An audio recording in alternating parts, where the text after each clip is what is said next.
Well, hi there. This is Marvin L. Storm. I'm here with you just to kick off a new podcast. Going to name the podcast Business Exit Insights. I have a podcast called Business Exit Stories that I've been doing for the last almost 3 years now, and I've interviewed hundreds of business intermediaries, M&A specialists, transaction attorneys, investment bankers, business brokers, CPAs, wealth managers, anyone that's involved in the transaction flow of helping people exit their businesses and sell them. And they bring to the podcast stories, both the good stories and how people have exited their businesses and have done so successfully and profitably, and sometimes a lot better than they ever imagined that they would do. And there are some of those stories that didn't go as well as they anticipated and didn't turn out as they thought they might. And in some cases, people belly flopped and dropped that baton on the last lap. And the outcomes weren't really nice.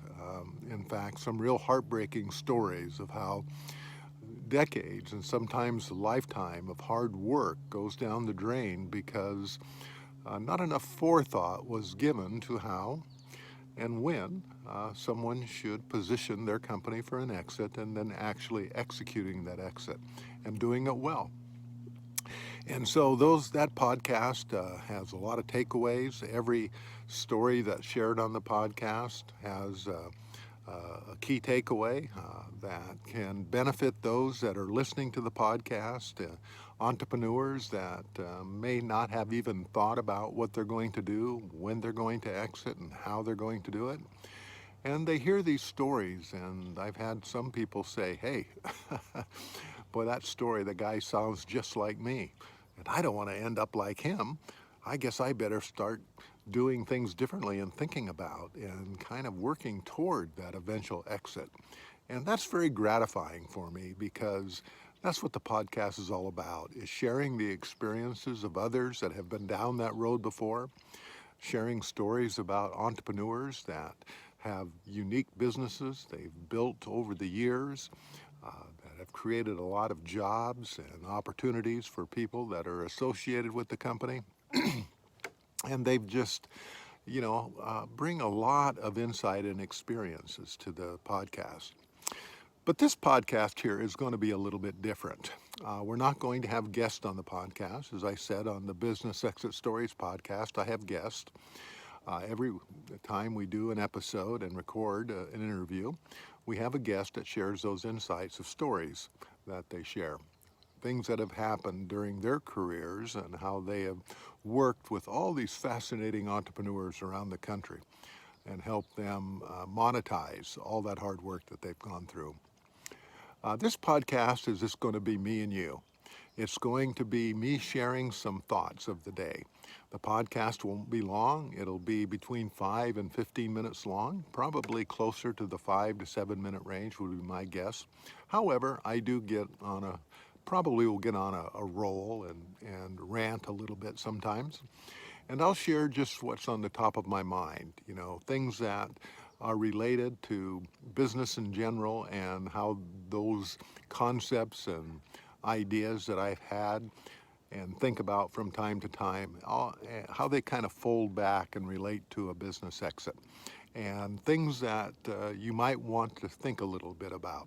In fact, these are insights, and that's why I decided to name the podcast Business Exit Insights. It's just my insight that I can share with you that I think if you listen carefully and think about some of the insights that I share with you, that will actually be beneficial. And as you listen to the podcast over the next few years, there's going to be a lot of thought and insights that are going to be able to get you thinking. It's going to help you kind of quantify different elements of your business. It's going to help you conceptualize the journey, to think about what you need to do between where you are today, where you're going to be in a few years, and then where you're going to be and how you need to get to that point where you can actually execute a plan, execute um, the components of positioning your business for a profitable exit. And I hope that some of my insights will keep you on the path and not in the ditch, and not to get too distracted from what your ultimate goal is. Every entrepreneur, I believe, should want to monetize the years and years, in some case decades, and occasionally an entire lifetime. That may cover a span of 20, 30, 40 years. And it would really be too bad, and it does happen, believe me, it does happen, that people do drop the baton at the last lap. And it's just a shame. It's very heartbreaking. There's some stories shared on the Business Exit Stories podcast that just almost bring tears to my eyes when, all of this hard work goes for naught. The dreams of a retirement and, being able to do the things that you've always thought that you wanted to do and having the financial flexibility to do it. It's really a shame sometimes to have people botch the last few months or years before they actually hit the door and be able to walk through that door and exit on the other side profitably and successfully. It's just really too bad sometimes where people, if not get what they thought they were going to get, and generally it's all avoidable. Generally, if you do the right things in advance, you'll be able to get what you envision that you might be able to get for your business when it is sold. And sometimes and occasionally, if you do the right things in the right order and execute at a high level, you'll be able to get more than you actually thought you could get.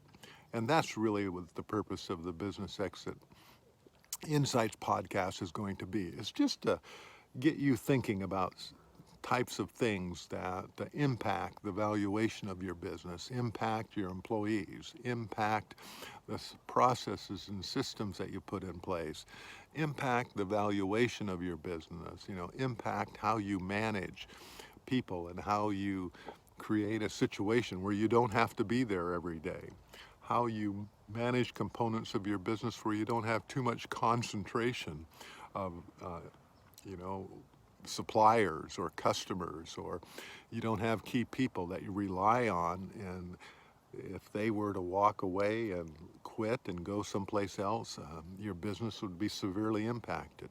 We'll chat about all of these things and give you some ideas to think about, give you some thought processes to go through, give you some pointers on which direction you should be going, the things that you should be doing, and things that you should consider as the economy evolves and changes. And, it's just going to be ranging everything from how to finance a business, during the process as you're growing it, which is different than how you want to accept financing when you exit your business, and how much you want to carry back, or do you want to carry anything back, or do you want an all-cash deal? And some of the terms and conditions of a purchase agreement, what you should watch out for. We'll talk a little bit about the type of advisors that you should surround yourself with and how to go about finding those advisors. We'll talk a little bit about the actual letters of intent that you'll receive and how to create a competitive bidding situation for your business. We'll talk a little bit about strategic exits as well as financial exits, and we'll talk about the type of buyers out there. The type of buyers that will pay a lot more for your business because it is important to their business to be able to augment what they're doing with the services or products that you offer, and how companies that think strategically like this will pay you far more than you ever thought they would. I've had stories on the podcast for Business Exit Stories where people have gotten 10, 20 times the amount of money that they could ever have imagined to sell for the business because they were able to position their business to the right audience, the right buyers at the right time, and being able to create a situation where there were 2 or 3 companies, strategic buyers, bidding for the business. And in one situation, the buyer just upped ante by millions of dollars just to be able to lock down the business so that the competitor didn't get the business, because he knew if the competitor was able to acquire that business, they would be severely handicapped. And they wrote a big check, far more than the business was actually worth from a financial perspective, but it was strategically important for that company to be able to have that products and services in their portfolio for their customers. And they figured they would be able to recapture the amount they paid for the business within several years and then be able to take the business to the next level. So I'm excited to be able to chat with you here today to talk a little bit about the Business Exit Insights podcast that'll be launching here in the next few weeks. And you'll be able to listen to these episodes, and I'll spend time with you. And you can see from my background here that I'm out in the country here. It's not too far from where I lived when I exited my business a few years ago. I pulled up stakes in the San Francisco Bay Area and moved up to what is called the Sierra Foothills, which is on the way to Lake Tahoe off of Highway 50. It's called the Gold Country. It's just about 5 miles from where I live is where it's called Sutter's Mill, where the gold was actually discovered in the 1840s and 50s. When they created the California Gold Rush. It's just a few miles from where I live. And so it's out in the country, a lot of oak trees, a lot of rolling golden hills. That's why they call it the Golden State, is the rolling golden hills here in this part of California. It's a beautiful area. We're actually going to sit here at the trailhead where I am at right now. I'll be chatting you in this type of format, and I'll also be on the trail talking to you just as I walk, generally in the mornings or evenings when I go out for my morning or evening walks. I'll just, share my thoughts with you as we go about our, country sojourns out here. And I'll just give you my thoughts every couple of times a week, and share those thoughts with you that I hope you will find interesting, that I hope you'll find that this will be beneficial to you. And then you can also augment your podcast listening by listening to the Business Exit Stories podcast, where you can find on Apple Podcast or Google Play Podcast, as well as Stitcher or wherever you get your podcast.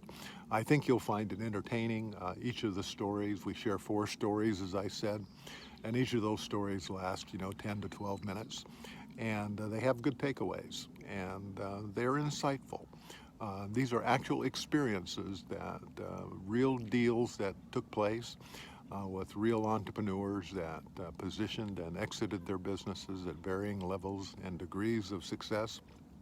What I want you to take away is that it's entertaining, it's insightful, and as the stories told by these business intermediaries that facilitate exit, they're the deal makers out there. So you have 2 types of podcasts. One where I'm going to share my thoughts, give you some insights, and give you some of my current thinking as we talk early in the morning or in the evening like it is right now. And then on other days, you can listen to actual stories that I interview these business intermediaries. So thanks for joining me here. I'm excited to be with you, and I hope you subscribe to this podcast and share it with your friends, other entrepreneurs that other business owners that might find, the opportunity to think about how they're going to exit their business at some point in time. Now, you have to remember, and I'm going to give you one parting piece of insight here, I guess. My first insight is that there's only 3 things that can happen to a business. Really, no more than that. One is that you're going to pass the business on to an employee, a family member, a partner, someone that's inside the business, and maybe a management team.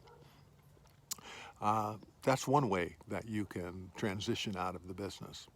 Another is that you can sell it to a third party that you don't know. Someone outside of the business that isn't familiar with the business and may only have a few months of being able to take a look at the business and evaluate it to see what it is worth and what they're willing to pay for it. And the third option, either voluntarily or involuntarily, you may be forced out of business. you won't be able to find a buyer, either internally or externally, because you haven't done the right things. And a voluntary exit is a liquidation where you plan to sell all the assets and just recoup whatever value you can get for those assets on a liquidated basis.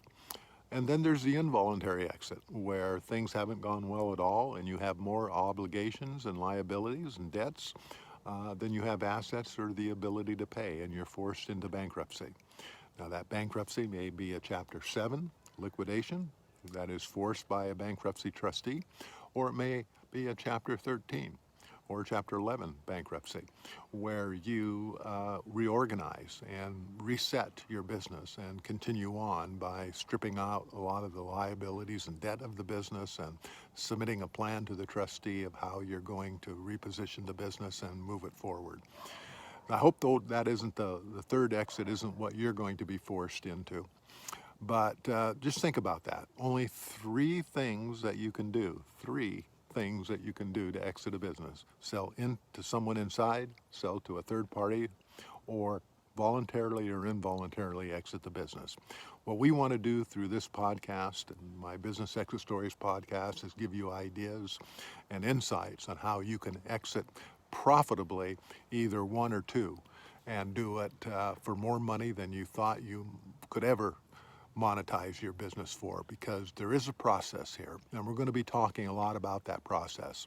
And in fact, I'm putting that process into a book that I'm writing.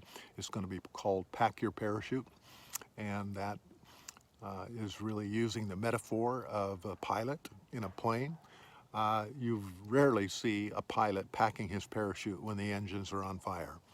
They always have the parachute packed, and it's packed well. They know that when they jump from the plane that it's going to open because it was packed right. And they don't pack the parachute as they're heading for the exit. And so using that as a metaphor, you want to have your parachute packed. There are a process that you go through to make sure that your parachute is packed right, and that when you jump from the plane, hopefully in a jump that is timed and that is going to be like a skydive, and you're going to be able to enjoy the trip down, and you're going to be able to control the descent. You don't want to be able to be running for the exits, but if you have to because of a death or an illness or a problem with a partner or burnout or competition or the economy or whatever the situation is, you want to make sure your parachute is packed and you can jump quickly. And that when you know that you're exiting the business, that your parachute is going to open, and it's going to open right and at the right time, and you're going to land safely. So that's my thought for today. I'm looking forward to seeing you on the Business Exit Stories podcast. If you aren't already subscribed, go to the website or where you get your podcast and subscribe. And then for this Business Exit Insights podcast, and also subscribe and share this one. As we're getting started here, we want to build up an audience of, people that will be able to use the insights that we share here. So I'll be looking forward to seeing you in the future on the Business Exit Insights podcast. So this is Marvin L. Storm. See you on our next episode.